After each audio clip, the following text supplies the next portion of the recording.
Assalamualaikum warahmatullahi wabarakatuh.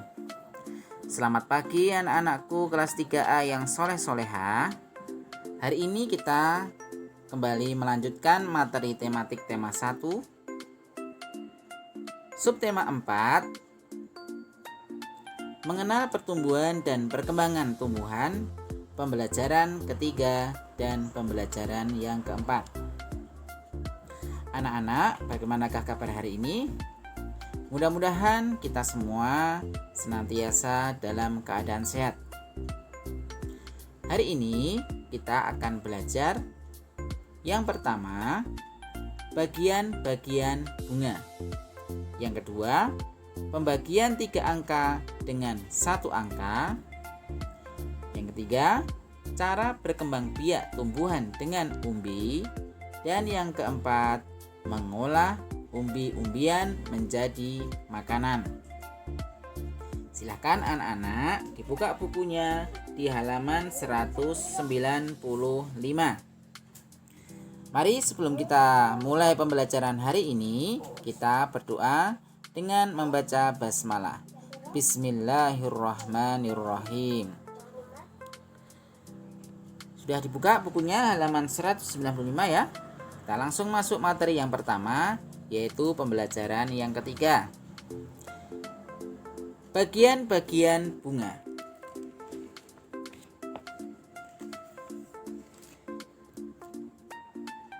Perhatikan gambar berikut. Anak-anak, bisa kita lihat ya, di dalam video ada 5 bagian bunga. Yang pertama, benang sari. Kedua, kelopak bunga. Yang ketiga, mahkota bunga. Yang keempat, benang sari. Dan yang kelima, putik. Kita lihat yang pertama, tangkai bunga. Lihat ya di bawah itu ya, yang ada tanda panahnya, bagian bawah yang berwarna hijau.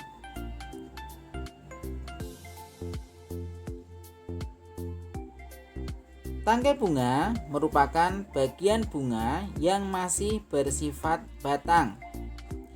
Tangkai bunga merupakan bagian yang menghubungkan bunga dengan batang. Tangkai bunga berwarna hijau. Bagian pangkal tangkai bunga ya, ini membesar membentuk dasar bunga. Yang kedua adalah kelopak bunga. Bunga yang belum mekar dibungkus oleh kelopak bunga. Kelopak bunga menempel pada dasar bunga dan biasanya berwarna hijau. Kelopak bunga akan terbuka pada saat bunga mekar. Yang ketiga adalah mahkota bunga. Mahkota bunga merupakan perhiasan bunga. Warna, bentuk, dan aromanya bermacam-macam. Bagian inilah yang menjadi ciri khas sekuntum bunga. Yang keempat adalah benang sari. Bagian bunga seperti benang yang ada di atasnya mempunyai kepala dan berisi serbuk adalah benang sari. Bagian ini merupakan alat kelamin jantan bagi tumbuhan. Benang sari dikelilingi mahkota bunga. Benang sari terdiri atas kepala sari dan tangkai sari. Di dalam kepala sari terkandung butir-butir serbuk sari. Yang kelima adalah putik. Apa itu putik? Putik merupakan alat kelamin betina bagi tumbuhan. Putik terdiri atas kepala putik, tangkai putik, dan bakal buah. Dalam bakal buah terdapat bakal biji. Jadi anak-anak, berdasarkan gambar tersebut dapat kita ketahui bahwa bunga mempunyai 5 bagian ya. Yang pertama tadi ada tangkai, ada kelopak, mahkota, benang sari, dan putik. Bunga yang memiliki kelima bagian tersebut disebut bunga lengkap. Sedangkan bunga yang tidak memiliki salah satu bagian tersebut disebut bunga tidak lengkap. Bunga yang memiliki putik dan benang sari dalam satu bunga ini disebut bunga sempurna. Sedangkan bunga yang tidak memiliki putik dan benang sari dalam satu bunga disebut bunga tidak sempurna. Jelas anak-anak? Kita lanjutkan ya untuk materi selanjutnya di pembelajaran yang ketiga, yaitu pembagian 3 angka dengan 1 angka. Bisa dibuka bukunya di halaman 200. Keluarga Ahmad sedang panen buah mangga. Ahmad akan membagi 144 buah mangga kepada teman-temannya. Jika tiap orang memperoleh 6 buah mangga, berapa teman Ahmad yang memperoleh buah mangga? Nah, kita lihat ya. Banyak teman Ahmad yang memperoleh buah mangga adalah 144 dibagi 6. Untuk menyelesaikannya ya, nah kita akan menggunakan pembagian dengan cara bersusun. Kita lihat ya, 144 dibagi 6. Nah, bisa dilihat ya di dalam slide atau di dalam buku tema halaman 200. Yang pertama, langkah pertama adalah kita lihat kalau 1 dibagi 6 itu kan tidak bisa anak-anak. Nah, berarti kita baginya 14 bagi 6. Nah, 14 bagi 6 itu kan 6 kali 2. 6 kali 2 itu kan 12 toh, berarti sisa 2. Nah, kita tulis atas 2 ya, terus yang di bawah itu ditulis 12. Nah, terus kita kurangi 14 kurangi 12. Nah, berarti kan sisa 2. Nah, yang 4 yang belum kita hitung atau kita bagi tadi kita turunkan. Nah, menjadi 24. Nah, terus kita bagi 24 bagi 6 itu berapa? Kita lihat perkalian 6 ya. 6 kali 1 6, 6 kali 2 12, 6 kali 3 18, dan 6 kali 4 adalah 24. Nah, kita ketemu ya, berarti 6 kali 4. Yang 4 ditulis di atas, yang 24 hasilnya ditulis di bawah. Nah, 6 kali 4 sama dengan 24. Kita tulis 24. Nah, setelah itu kita kurangi 24 dikurangi 24, hasilnya ada 0. Berarti sudah selesai ya kalau sudah 0. Jadi kita lihat hasilnya ya anak-anak. Nah, berarti 144 dibagi 6 sama dengan 24. Jadi banyak teman Ahmad yang memperoleh buah mangga ada 24 orang.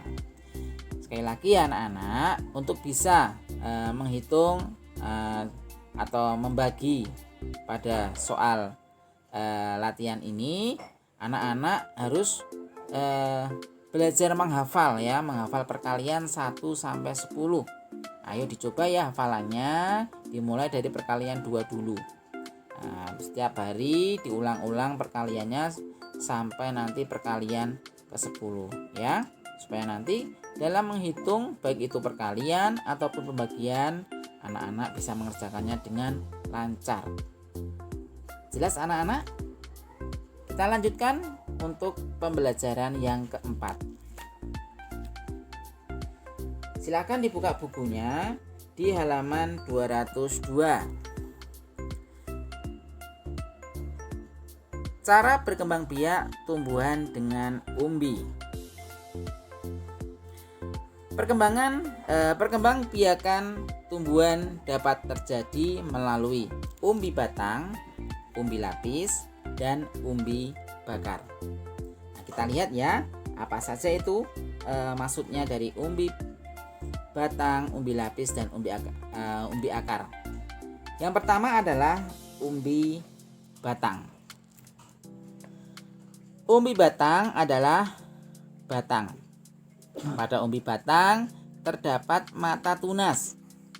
Mata tunas dapat tumbuh menjadi tumbuhan baru. Kita lihat contohnya ya anak-anak, ada kentang dan ketela rambat. Yang kedua ada umbi lapis. Nah, kita lihat, siung ini dapat tumbuh menjadi tumbuhan baru. Nah, contohnya bawang merah, bawang putih, dan bunga lili. Yang ketiga adalah umbi akar. Umbi akar adalah akar yang tumbuh membesar karena berisi cadangan makanan. Jika umbi akar ditanam bersama dengan pangkal batangnya, maka pada pangkal batang itu akan tumbuh tunas. Tunas tersebut merupakan tumbuhan baru. Contohnya apa saja anak-anak? Ya, contohnya ada tumbuhan umbi akar, diantaranya ada dahlia, wortel, lobak, dan singkong. Bisa anak-anak lihat ya di dalam buku di halaman 202 sampai 203. Selanjutnya adalah mengolah umbi-umbian menjadi makanan. Anak-anakku kelas 3A yang soleh-solehah, umbi-umbian adalah makanan yang sangat digemari oleh sebagian besar penduduk Indonesia. Umbi-umbian dapat diolah menjadi berbagai makanan. Bahkan ada yang menjadikan salah satu jenis umbi-umbian ini sebagai makanan pokok. Nah, sebagai negara yang memiliki tanah subur ya, di negara kita yaitu Indonesia, umbi-umbian sangat mudah ditemukan di Indonesia. Hal itu juga menyebabkan adanya keragaman makanan dari umbi-umbian di Indonesia.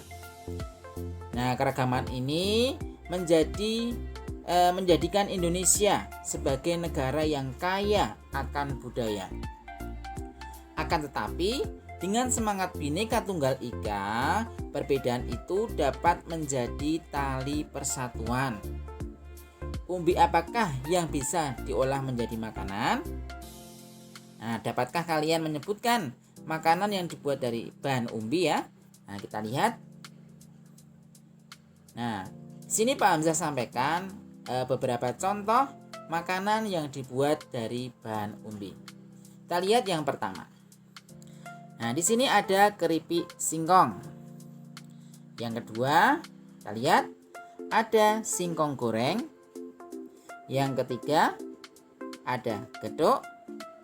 Yang keempat, ada bakwan ketela. Yang kelima, ada donat ubi jalar. Yang keenam, ada kentang goreng. Yang ketujuh, ada keripik kentang. Yang kedelapan, ada wortel sosis.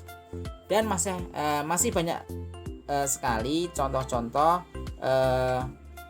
beberapa makanan yang dibuat dari bahan umbi. Jelas anak-anak? Oke, sebagai evaluasi hari ini ada tugas yang harus anak-anak kerjakan ya. Yang pertama adalah muatan matematika KD 3.3. Kerjakan soal-soal pembagian berikut. Nah, di sini ada 5 soal ya anak-anak. Soal bagian bisa dilihat di buku di halaman 201 ya, di halaman 201. Nomor 1, 126 dibagi 3 sama dengan titik. Nomor 2, 365 dibagi 5 sama dengan titik. Nomor 3, 423 dibagi 3 sama dengan titik. Nomor 4, 192 dibagi 6 sama dengan titik. Dan nomor 5, 381 dibagi 3 sama dengan titik. Ditulis di buku tulis ya. Sekali lagi, ditulis di buku tulis. Dikerjakan dengan cara bersusun ya, istilahnya, atau dengan porogapit. Jelas anak-anak? Untuk soal muatan matematika KD 3.3 dikerjakan di buku tulis. Yang kedua adalah tugas muatan bahasa Indonesia KD 4.4. Nah, ini keterampilan ya. Nah, anak-anak silahkan di rumah ya Membuat prakarya membuat olahan dari umbi di rumah. Nah, jadi bebas, Pak Hamzah tidak menentukan harus buat apa, silahkan dipilih prakaryanya ya. Jadi sekalian untuk hari Senin anak-anak mengumpulkan hasil prakarya ya, berarti dikerjakan hari Ahad boleh ya. Nah, tidak harus hari ini, hari Ahad dikerjakan. Silahkan dipilih menu apa yang akan dibuat di rumah, disertai dengan prosesnya ya, prosesnya difoto. Nah, difoto dari memotong umbi apa terserah ya anak-anak, boleh umbi dari kentang atau ketela dan lain-lain ya. Nah, silahkan dibuat dari proses sampai hasilnya difoto, didokumentasikan, dan hasilnya nanti dikirimkan ke Pak Hamzah dan bisa dikumpulkan di sekolah bersamaan dengan pengambilan lembar jawab soal penilaian harian hari Senin depan ya.